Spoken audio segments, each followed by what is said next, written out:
Hi, everyone. Welcome to episode 345 of the All Dolphins podcast. I'm joined once again by Chris Perkins from the South Florida Sun Sentinel, where you can read all his fine work at sunsentinel.com. Just got done seeing him at Dolphin practice on Thursday, where we spoke afterwards in the locker room to Jalen Phillips. Had some very interesting and encouraging comments, I might add, where we saw Robbie Chosen practice with the Dolphins. Before they made a bunch of their practice squad moves official, where we saw Blake Ferguson also in the locker room after he was brought back.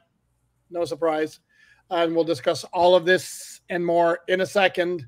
This is where I should have some themes, some music here, maybe some rockin' Genesis or something like that. Anyway, hi, Perk. How are you? I'm good, man. We're getting closer to the season. We get college football tonight. 1 week from tonight, the season kicks off, Poop, so we're almost there. Nice. And I like that you said that too, because I do a jersey countdown.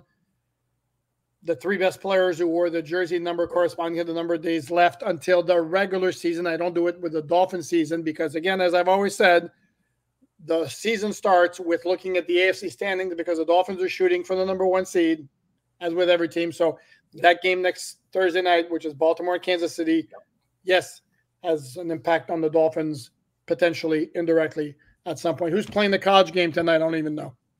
I know Colorado is playing. I think are they playing North Dakota State, maybe? I thought they were playing. I could have sworn. I think I have to check. Is that what it is? Check. Okay. Yeah. With Coach Prime. Yeah. Coach, you have to call me Coach Prime, not Deion Sanders or okay, different topic for the. Oh, Perk, you kind of like tossed that one to the side. Well, you know what? I like Deion. I mean, one of the greatest players of all time, but I've got to be convinced that he can coach. Oh, no, I agree. To me, at this level, he did great at Jackson State, but now you're in the big time. So, yeah. No, to me, this whole idea that you are to refer to me as Coach Prime is a little much. Yeah. No, that's crazy. Yeah, no, and he was like, yeah, I'm with you. I don't even know why we're getting off on this tangent, but he was an absolutely fabulous player, spectacular, one of the best ever athletes in the NFL. I like Deion. He's just got to look. I like Mike McDaniel, but you got to show me you can coach. Oh, damn! Took the opportunity for a little stuff. Anyway, I was going to say I like my superstars, very modest, who let their actions speak. Don't have to tell me how great you are when I already know how great you are. Maybe it's because I grew up in Canada and Wayne Gretzky was the greatest ever. Was as humble as they can be. Even most hockey players are like that. Perhaps that's what it is. But for example, I like Barry Sanders, who would score one of his 17 touchdowns after he basically broke 17 ankles, and he would just hand the ball over to the ref. Anyway, we digress. Yes. So today is Thursday, August 29th. The Dolphins practice for the last time until Monday, Labor Day. After that, they'll have their customary Tuesday day off, and then game week with the full preparation for the Sunday, September 8th opener against the Jacksonville Jaguars. So being that we're still 9 or 10 days away from the Dolphins season opener, I don't know that the attendance report at practice is maybe not as significant as usual. However, it should be noted, no Tyreek Hill again at practice, no Jalen Ramsey again at practice, and it's been a minute for both of those guys. Your level of concern is what as far as that's concerned, Chris Perkins? Well, it's about where it was a few days ago. And here's the thing for our viewers, as I'm sure that you know, there's a caveat. We didn't see them for the portion of practice media is allowed to view. In training camp, we get to view the entire practice. Now we're on the regular season. We get the first 15 minutes, maybe 20, whatever. Yeah. Quite often, players will come out after we have been led away. Maybe they're doing rehab or whatever. But, it's a legit report that neither Ramsey nor Tyreek was out there because they haven't practiced in a few days, and it's concerning. It is quite honestly concerning, but let's wait and see where we are at. I don't want to say it this time next week. Let's see where we are early next week. Yeah, even Monday is again because they have the day off on Tuesday, and the full prep doesn't start really until Wednesday, so that would be to me the day, and then we'll get some clarity as to body part and practice participation. We did see, however, the flip side, Benito Jones for the first time in a bit, and also linebacker Anthony Walker Jr. for the first time in quite a bit. So obviously that was very good to see. And also the other guys who were not spotted during the portion open to the media, which should be included. Note to the writers, the beat writers should be included in every story. Aaron Brewer, did I pronounce that correctly? Aaron Brewer. Okay. Jalen Wright, the rookie running back, and on defense, the other two who we did not see. Calais Campbell was there, but we didn't see him practice. And then Quentin Bell, the edge defender / training camp sensation of early on. Beyond that, nothing to really say about practice. Again, we did see Robbie Chosen at practice, and later in the afternoon, the Dolphins made his signing to the practice squad official, along with that of D. Eskridge, wide receiver formerly of the Seattle Seahawks, another guy who's shocker. He's a speedster, 4.3 speed. Quarterback Tim Boyle, his signing became official.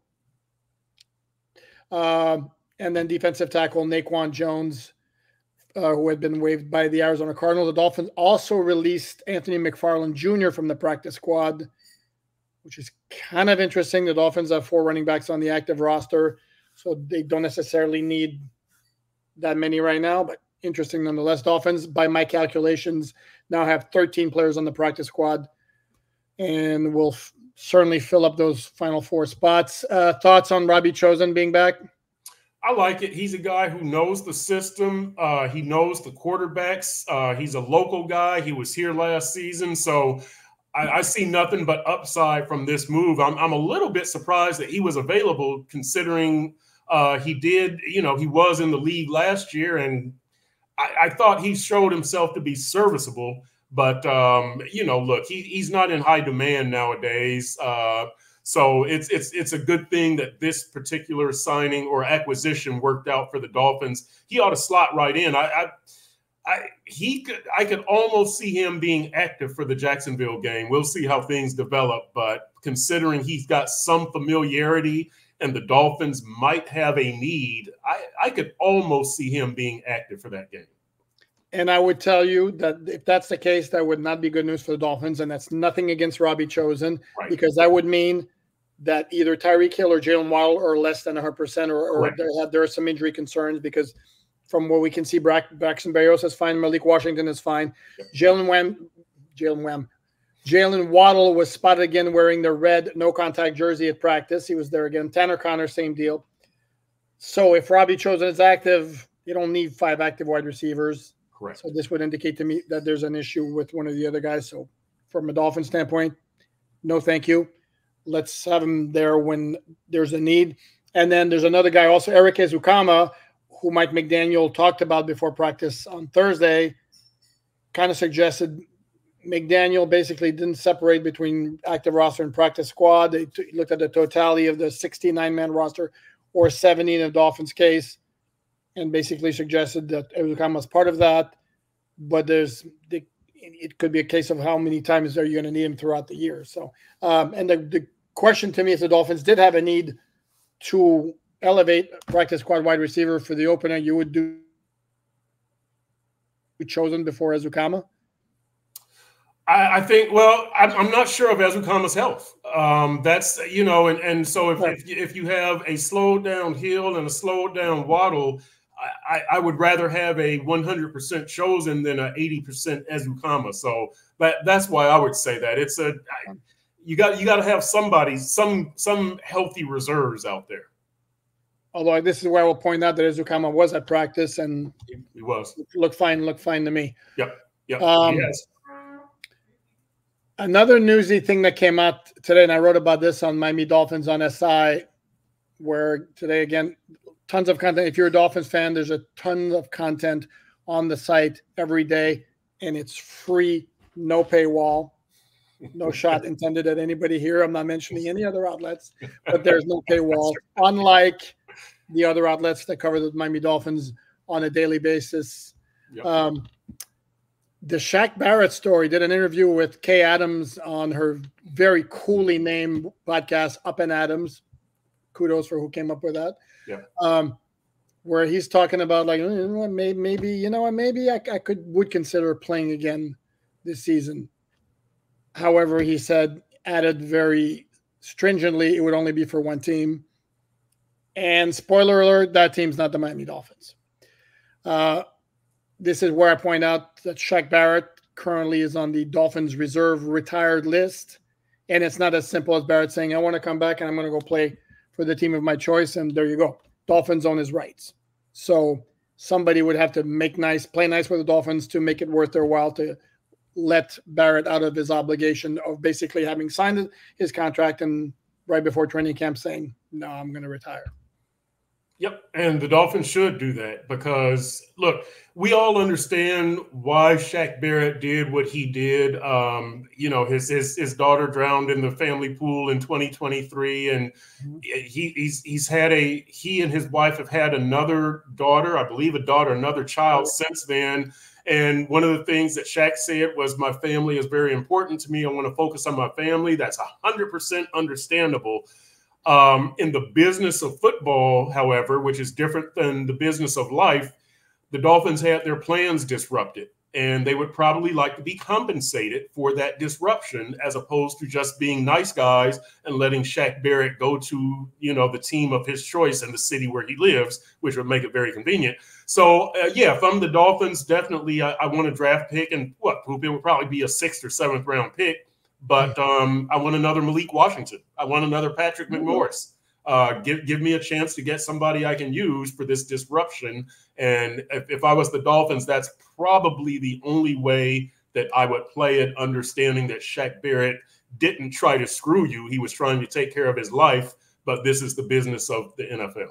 Correct. Particularly since, and this is according to both of the salary cap expert websites that cover the deal with the NFL, Spotrac and Over the Cap, who both have the Dolphins incurring a $1.1 million dead cap charge for Barrett, even though he returned the signing bonus once he retired.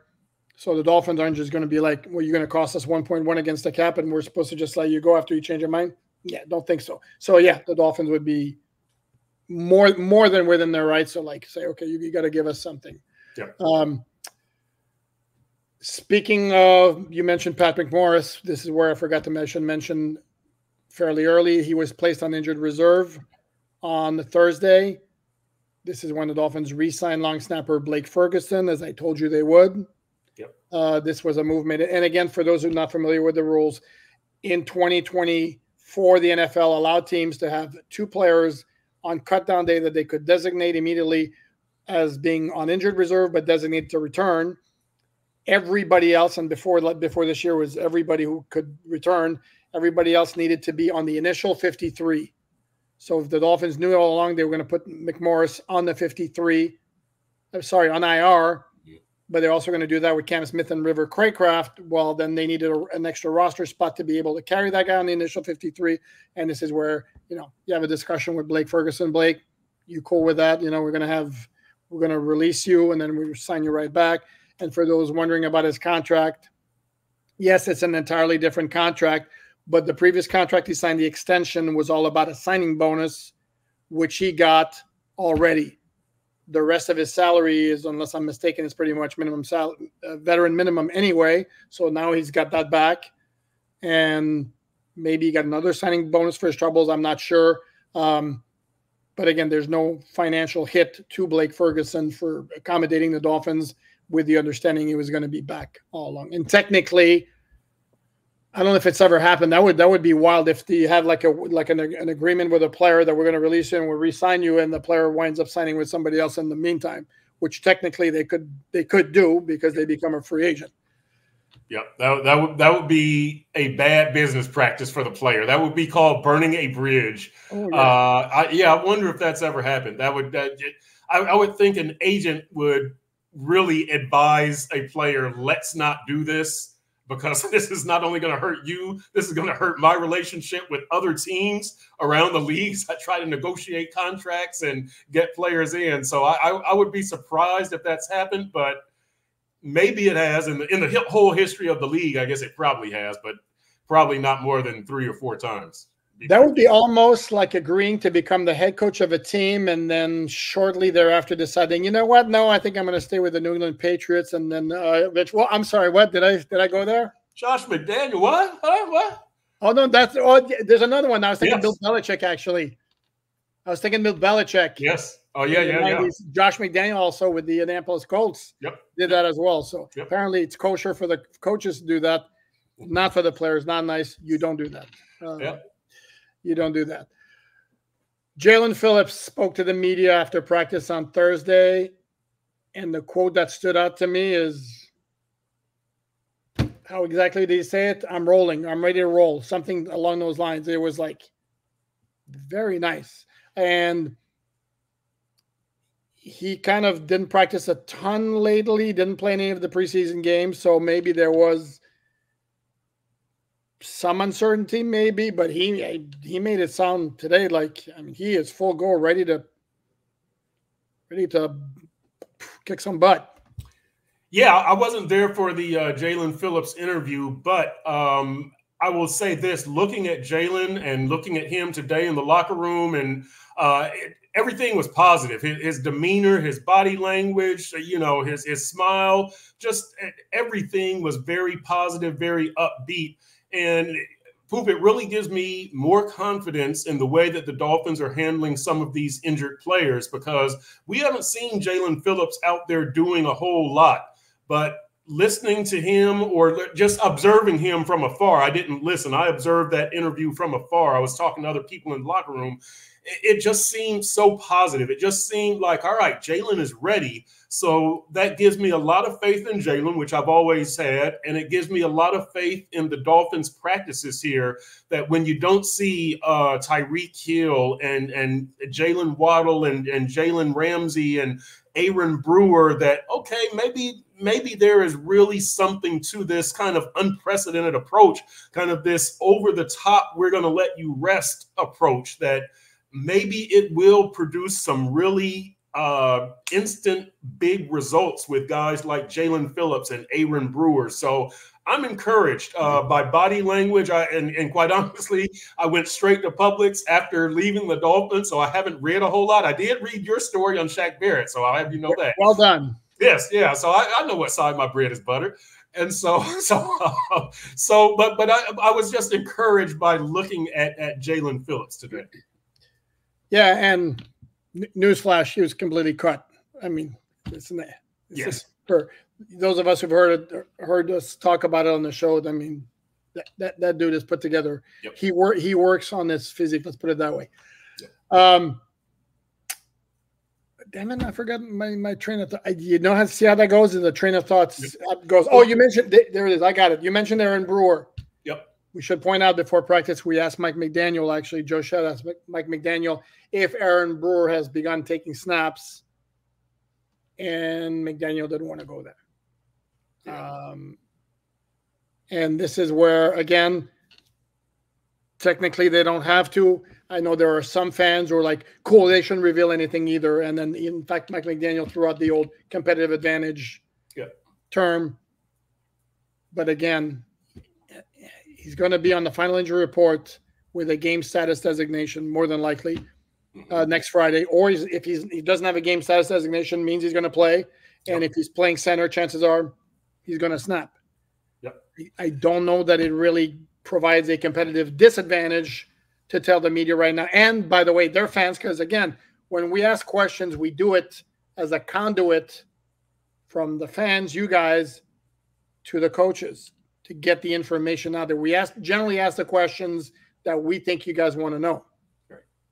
So by Mike McDaniel declining to answer the question, he's basically not only not telling us, he's not telling you guys, and I don't know. What did you make of the Jalen Phillips interview? What was your takeaway from that? Because you were right there in the middle of it.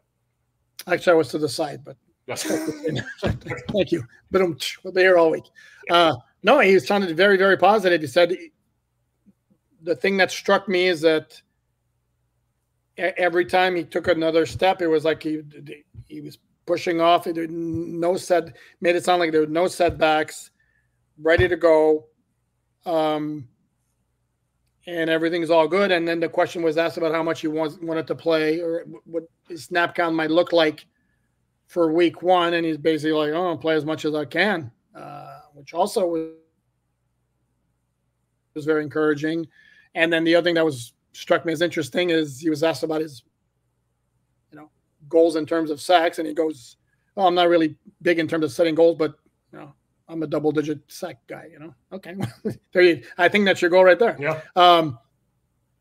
So, but no, it was the whole tone of it more than anything else was very, very encouraging.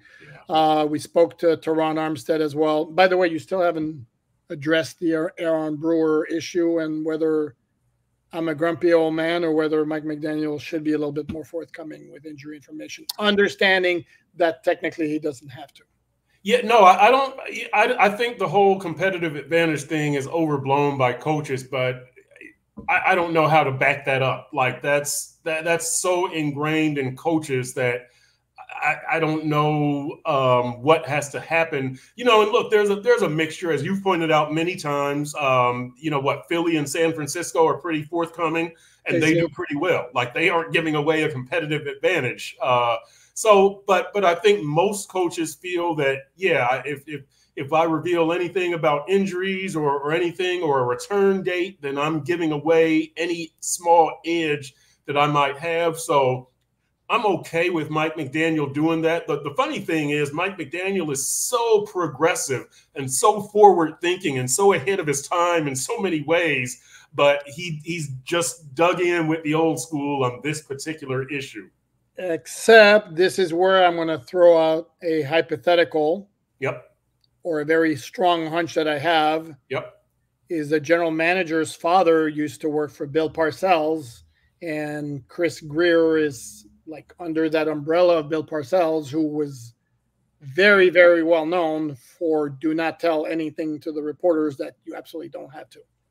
Yeah, and my counter to that would be Chris Greer pretty much defers to his coaches, right? Whether it's draft picks or what style of play do you want to run? And like they don't run a Chris Greer. Chris Greer doesn't say we will always play tough defense. It's, well, what do you want to do, Adam Gase? What do you want to do, Joe Philbin? What do you want to do? Well, I guess he wasn't technically the GM for all of those, but I guess 2016 is what he says was his first draft. But anyway, Chris Greer does not have a policy of we're always going to do this. It's kind of whatever the head coach is comfortable doing. So I suspect that this is more Mike McDaniel than Chris Greer.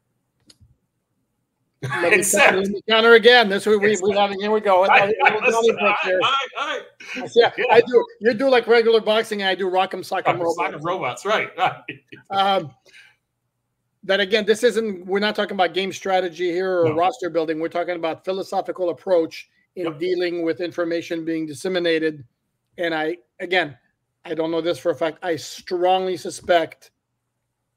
Because if you look at San Francisco, unless I'm severely mistaken, San Francisco is a lot more open as well with their injury information than the Dolphins are. So I highly suspect this comes from higher than Mike McDaniel. But anyway, it's in the grand scheme of things, it is what it is. And as Nick Saban would say, it is what it is. And until it changes, it'll stay that way. That's right. Hey, real quick, though, talking about getting back to Jalen Phillips and Aaron Brewer, are you encouraged? Does the Jalen Phillips interview today and what we've seen from Jalen since he was activated, does that give you more faith in the way that the Dolphins are handling all of their injuries, in particular, giving guys probably extended time off, kind of exaggerating the recovery period?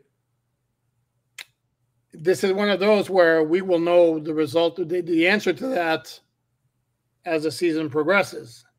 And it's tough to really say because we don't know the exact nature of all the injuries. Right. I think with Jalen Phillips, I think we can pretty much see that, they've handled it very well.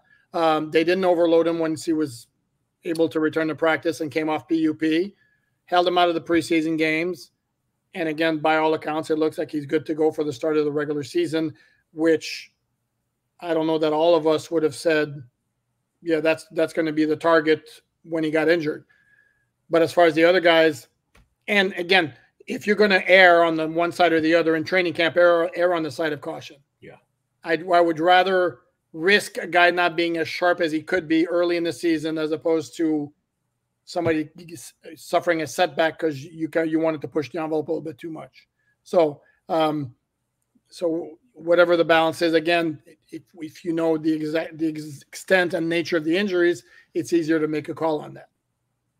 Yep. No, that's true. That's true. I just hope that the Jalen Phillips situation is kind of a indication of other guys and that they've been handled similarly correctly, if that makes sense.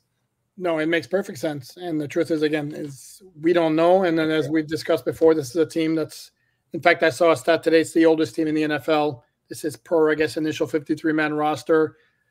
Again, they're in that 27.6 whatever, and then the youngest team might be 25.4. I don't think if you look at it like that's a major difference, but again, to me, it comes down to how many of your key players are 30 or more, as we discussed yesterday. Yep. The Dolphins have quite a bit of those. And again, I keep losing my train of thought here. It's bad podcasting. Bad. And again, so yeah, as long as you have your key players, like I'm very curious to see what's going to happen next week with Tyreek Hill, with Jalen Ramsey, with Teron Armstead, who interestingly enough kind of said he's ready to go for the start of the regular season. He's going to be ready, but he also still has some stuff he needs to work on. I trust Teron. And you know, look, when Teron says he's going to be ready from the previous 2 years, I believe him. Now, is he going to be able to play like all 70 snaps? I don't know. I hope so. But if Teron says he's ready to go, he's ready to go. I just have to my big concern with Teron, with all the other 30-somethings and a lot of these players, are you going to be ready from Thanksgiving on? That's the big thing, that you can almost do whatever you want before Thanksgiving, is, you know, make sure the Dolphins are, I don't even know what their record would be at that time, 8-3 or 7-4. I have no idea how many games, but yeah, just be ready for that Green Bay Thanksgiving game and into the playoffs, because that's when it gets real. No, without question. And it's interesting you mentioned they'll be 8-3 or 9-3 or whatever. It's interesting. Connor Orr, who's a NFL reporter for Sports Illustrated, did for the 5th year in a row. He's picked every single Salisbury game. Yep. Every game on the NFL regular season schedule. And he basically has the Dolphins doing a repeat. I mean, it's like it's rinse, wash, repeat. I'll let you check out the story on SI.com. But yeah, fast start, slow finish. And then I won't even tell you where. I'll save the suspense to whether he has him making the playoffs or not. And on a quick final record-keeping note, rookie safety Mark Perry, the free agent from TCU, who looked really, really good in the preseason. I thought he would be a strong candidate for the practice squad, has signed with the Houston Texans practice squad, according to NFL reporter Aaron Wilson, who also reported that he had offers also from 4 different teams: the Patriots, the Jets, the Steelers, and the Jaguars. So good. I liked him as you did. I talked to him after the Washington game, maybe. And you know, I covered TCU way back in the day, like back in the 90s when Pat Sullivan was the coach. But me and Mark kind of bonded very briefly over that. So I liked what he did on the field, and I liked that he went to a school that I used to cover. There you go. Much like Jeff Wilson at North Texas. There you go. Were you before or after the were you there for the LaDainian Tomlinson days up to? No. I covered them when they were as they were exiting the Southwest Conference. That tells you how old I am. And entering the WAC back in the 16-team WAC with Hawaii and UNLV and TCU and SMU, and that was a fun conference to cover. Billy Tubbs, Jerry Tarkanian. Like a lot of real characters in that conference. Don Haskins at UTEP, a lot of real characters in that conference. Basketball coaches there. Southwest Conference, that is nice. Zach Thomas, baby. I covered Zach Thomas when he was in the Southwest Conference. Daryl Gardner when he was in the Southwest Conference. I know this is a sad how old are you perk segment. By the way, were you aware of this? That's a very cool nugget. The LA Rams on Tuesday waived I forget the positions. They waived a Jason Taylor and they waived a Zachary Thomas. Is that right? Wow. That is good. That is good. I like that.